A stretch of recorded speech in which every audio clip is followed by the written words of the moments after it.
A few moments later. Hello guys, welcome back to my channel. চলে এসেছি আমার আবার একটা নতুন ভিডিও নিয়ে।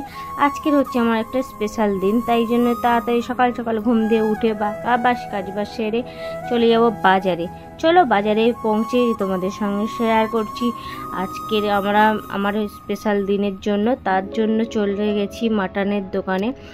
যাবার কথা ছিল চিকেনের দোকানে, কারণ যেহেতু আমি এখন চিকেন খাই না, চিকেন খাওয়া অলরেডি আমার বারণ, তার জন্য আমি চিকেন খাচ্ছি না। মাসে একবার খাবো, কিন্তু মাটন খাবো, তার জন্য মাটন কিনতে চলে গেছি।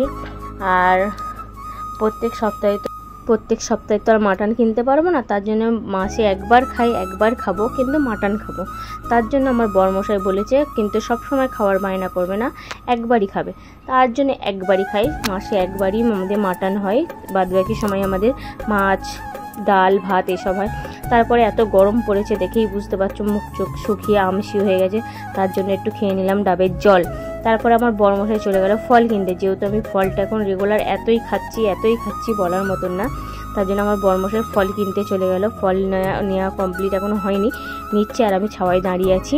ছাওয়ায় দাঁড়িয়ে আমার বরমশাই একটু ভিডিও করছে, আর আমার কাছ থেকে আমার বরমশাই সাজেশান নিচ্ছে কি নেব না নেব। কারণ আমার বরমশাই যখনই যা নিয়ে ফেলে না, ভুলভাল নিয়ে ফেলে। যেহেতু কালকের অনেকটা কাঁকড়া কিনে নিয়ে এসেছিল, সমুদ্র কাঁকড়া, সেটাও মানে ওকে ঠকিয়ে দিয়েছে, যা ওর জন্য ওর সঙ্গে আমাকে বাজারে যেতে হয়।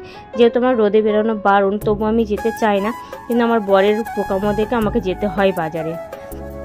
এদিকে আমার বরমশাই ফল নেওয়া হয়ে গেছে, আমাকে বলছে খুচরো থাকলে আমার হাতে দাও। এদিকে বাজার করে নিয়ে বাজার কমপ্লিট হয়ে গেছে, বাজার করে নিয়ে এসে বাড়িতে চলে এসেছি।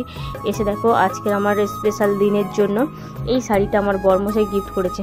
শাড়িটা শুধু গিফট করেনি, এখনও 3টে জামাও আছে আমার কাছে।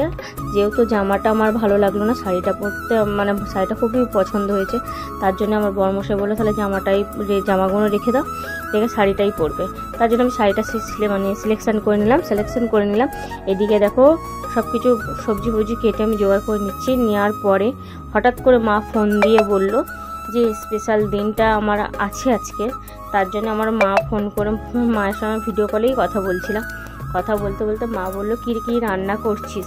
আমি বললাম সবজি করব, কয়েক রকমের ভাজাভুজি করবে আমার বর, কিন্তু বর করবে, বরের তো ডিউটি বিকেলে দিয়ে দিয়েছে, বর তো আর করতে পারবে না, আমাকেই করতে হবে। যেহেতু আমার বর বলল যে আমাকে কেটে জোগাড় করে দাও, আমি রান্না করে দিচ্ছি, কিন্তু যেহেতু ওর ডিউটি আছে বলে ওকে বললাম তোমাকে করতে হবে না, রান্না করতে করতে অনেক বেলা হয়ে যাবে। যেহেতু ও ছেলে তো, কারণ আমার বর কিন্তু ভালোই রান্না করতে পারে, সেটা বড় কথা নয়, তবু কী করবো বলো তো, ওর একটু কাজটা কমে যাওয়ার জন্য ওকে রান্না করতে বারণ করলাম। ওকে বললাম তুমি বাড়তি কাজগুলো করো, আমি রান্নাটা করে দিচ্ছি। এইদিকে আমাদের মাংস হাফ রেখেছি, হাফ রান্না করার জন্য বের করেছি। তারপরে দেখলাম যে আমার মা বলছে মাংস খেতে নেই, মাটন হোক মুরগি হোক খেতে নেই, তার জন্য ফ্রিজের মধ্যে মাছ ছিল, মাছটা বের করে নিলাম। মাছ রান্না হবে, যেহেতু মাংস খেতে নেই তার জন্য মাছটা রান্না করবো বলে বের করেছি।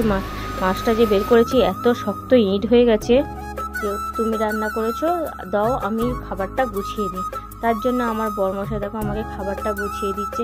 একলা সংসার হলে যা হয়, নিজে হাতে সব করতে হয়, সেটা আমার অনুষ্ঠান হোক, আমার বরের অনুষ্ঠান হোক, আমার ছেলের অনুষ্ঠান হোক, যাই হোক না কেন, আমাদের সব নিজে হাতেই গুছিয়ে নিতে হয়। এদিকে আমার বরমশাই দেখো কত সুন্দর করে সাজিয়ে দিয়েছে, যতটুকু ছেলে মানুষ তো, যতটুকু পেরেছে ততটুকু করার চেষ্টা করেছে।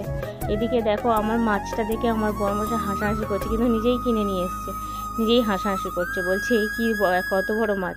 আমি বলি খাওয়ার নিয়ম তাই নিয়ে এসছো, ঠিক আছে, যেটা দরকার সেটা। আর আমার বরের এই দেওয়া শাড়িটা আমার এত পছন্দ হয়েছে বলার মতন না। বলছে পছন্দ হয়েছে, আমি তখন হেসে বললাম হ্যাঁ সত্যি আমার খুব পছন্দ হয়েছে বলার মতন। তারপর আমার বর আমায় একটু খাইয়ে দিচ্ছে, আর সত্যি খুব ভালো লাগছে। আমার বর যে আমার জন্য এতটুকু করেছে এটাই অনেক, এরকম কার করে, সত্যি কথা ভাগ্য করে পেয়েছি। সবাই বলে প্রেম করে বিয়ে করলে নাকি সুখ পাওয়া যায় না, আমি কিন্তু ভগবানের কাছে কি পুণ্যি করেছিলাম জানি না, কিন্তু আমি ভরপুর সুখ পাচ্ছি, আর এখনও পেয়েছি, আর আজীবন যেন এইভাবেই পাই। ভগবানের কাছে এইটুকুনেই আমার আবেদন আছে। চলো ভিডিওটা এই পর্যন্ত, ভালো লাগলে লাইক শেয়ার কমেন্ট করে দিও, চ্যানেলটা সাবস্ক্রাইব করে দিও, যারা ফেসবুক থেকে দেখছো তারা ফলো করে দিও। Tata, bye bye.